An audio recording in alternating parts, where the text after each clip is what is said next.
ready? Okay. It was the night before Christmas, when all through the house not a creature was stirring, not even a mouse. The children were nestled all snug in their beds, while visions of sugar plums danced in their heads.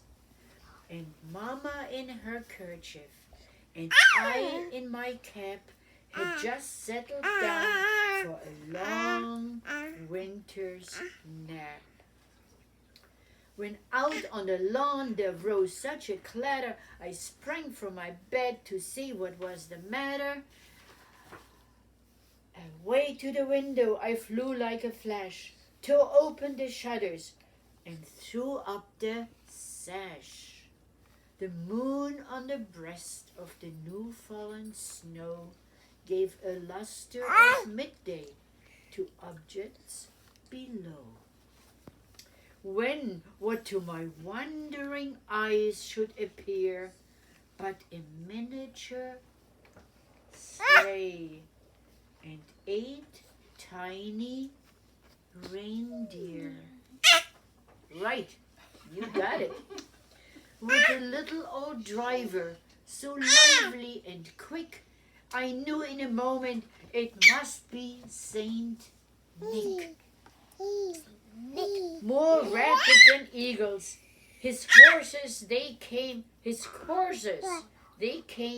and he whistled and shouted and called them by name.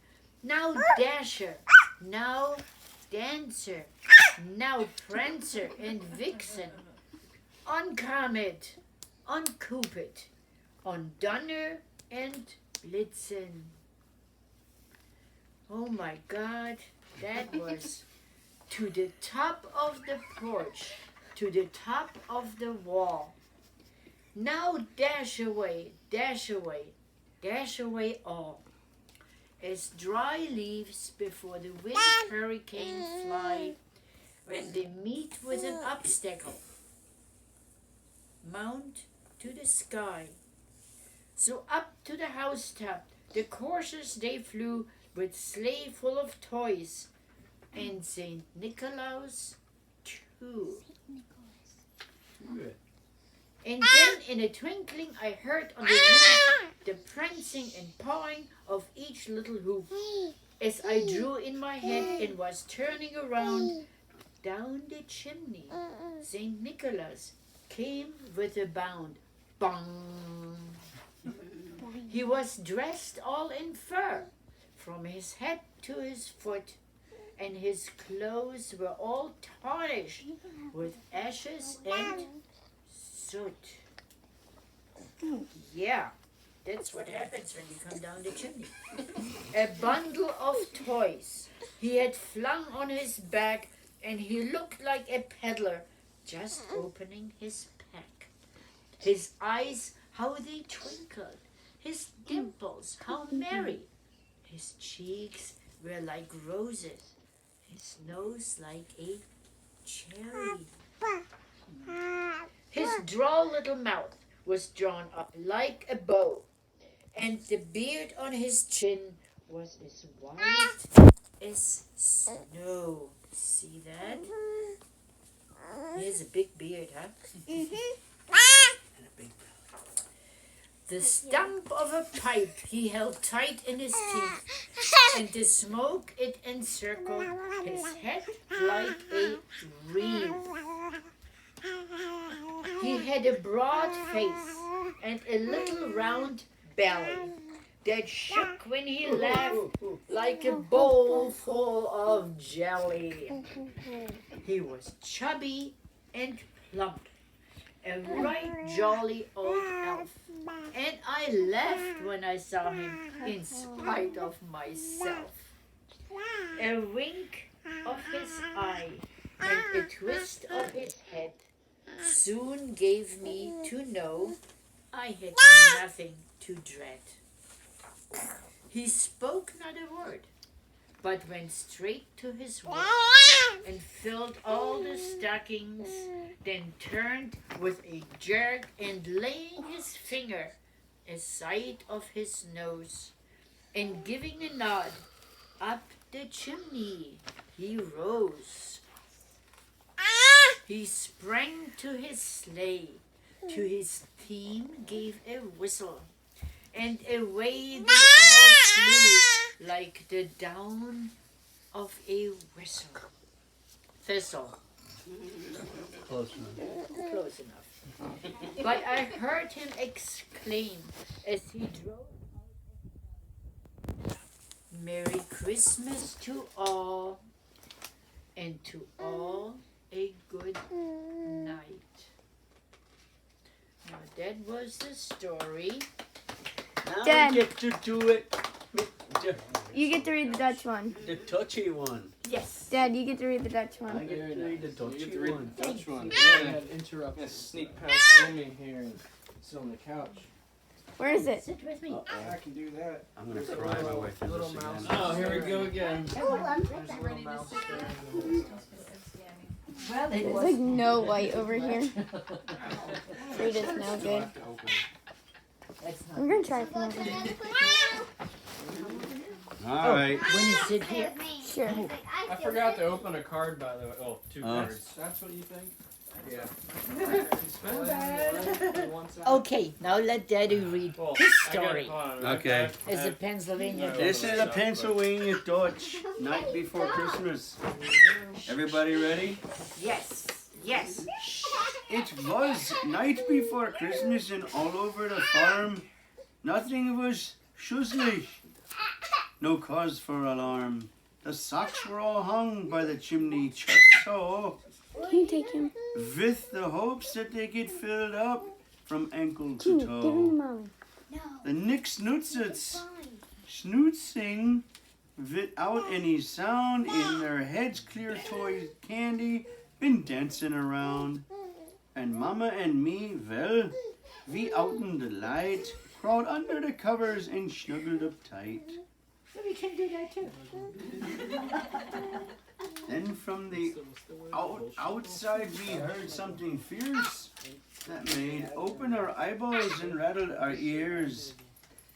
There was crashing and banging, and could it be true? Did our ears deceive us, or was that a moo? Then off to the window we ran in the dark, kicking the dog accidental. He started to bark. Oh, yeah. That one too. When we looked through the window, coming in through the gate, it wasn't von Moore. We saw it was 8. 4 cows and 4 steers. They were harnessed somehow. They were dragging behind them an old-fashioned plow. And there, just behind it, as sour as a pickle, was a fellow we knew had to be Belschnickel.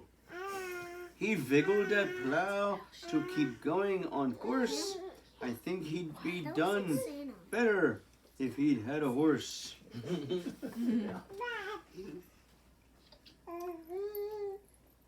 So Duplik and slow those 8 dummers did run, and he growled and he grumbled and yelled at each one. Now Cheeky, now Bakey, now Rachel, Josiah, on Neno and Sarah, Esther, Obadiah. Here. And watch where you're going. There's nothing unweiser than stamping your hoofs into stray fertilizer. Oh my God. They got through the barnyard without a hitch, and the Belschnickel grumbled and raised a big switch. Climb up on that roof now, and you make it snappy. You don't want to make me no more unhappy. Macht auf on the trestles. No, I'm not here every day. Yeah, macht auf on that trestles. Then to the porch roof. And don't get no vines Please. caught in your hoof. I'll get awful grisly if you make me fall. So clamber up, clamber up, clamber up all. Like the chickens all look when they fly. They're trying. Or the mess kids are making when shoes they are tying. So clumsy they climbed up an inch with each moo. But somehow they made it, and it wondered me too. And then in a twinkle, we heard on the roof, each cow was rustling. Rutching around, stomping its hoof. The cracks of the roof timber filled all our ears, 'cause it just wasn't built for 4 cows and 4 steers. Oh, I believe that. Yes. By now all the kitties had run into our room, frightened by all these cracks and those booms. To tell them what happened, I was going to begin, when chumping Susie, the ceiling fell in. Down came Belschnickel, plop in our bed, a few shingles making down right on his head. And when we looked up through the hole in the ceiling, it was just a little bit worried we're feeling.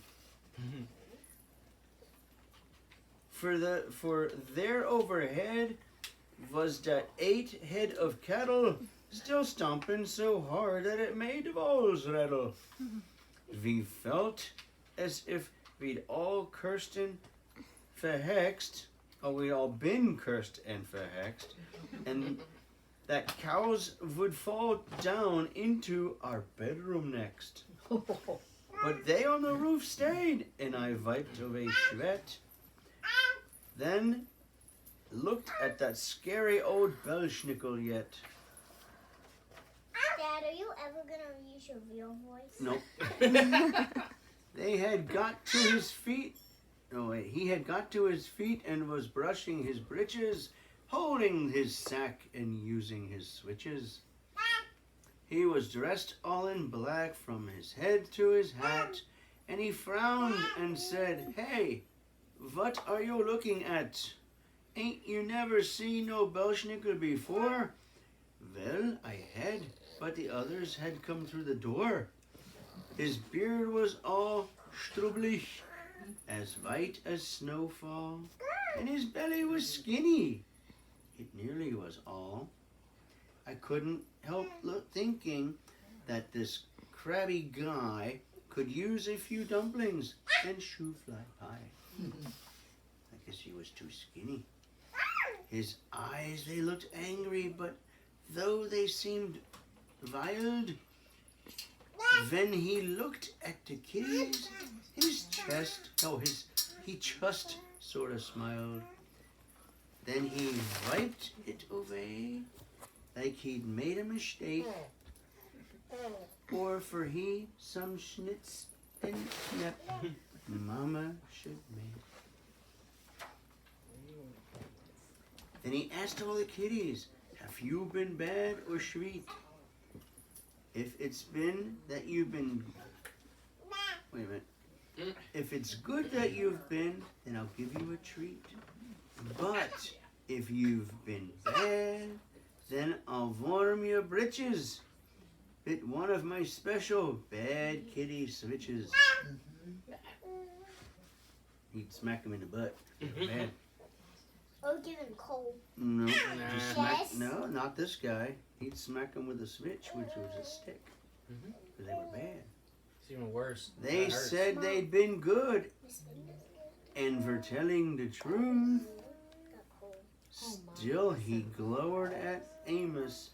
He grimaced at Ruth. He frowned down at Abner, who just kind of grinned, and a Belschnickel leaned down and tickled his chin. "Ah, crabby, I might seem, but don't you forget, I ain't never had to spank one kitty yet. It just might be something around in the air. Makes the kitties act better at this time of year.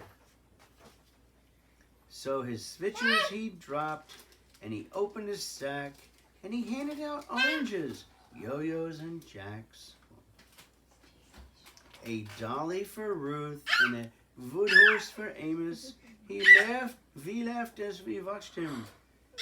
And who could blame us? And finally he gave Abner a teddy. With that final gift to leave, he was ready. But he said as he crawled over the shingles and sticks, I'll send over Stoltzfus, your broke roof to fix.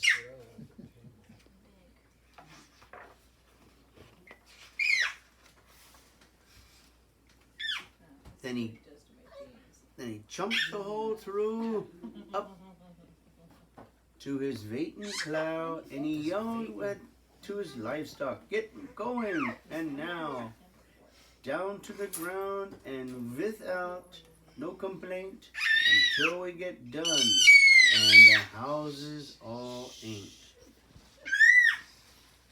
They sprung off the roof to the yard way below, where they stuck in nearly 40 inches of snow, and that Belschnickel yelled, brushing snow off his head, Merry Christmas, Zool! Now just go back to bed. It's not easy to read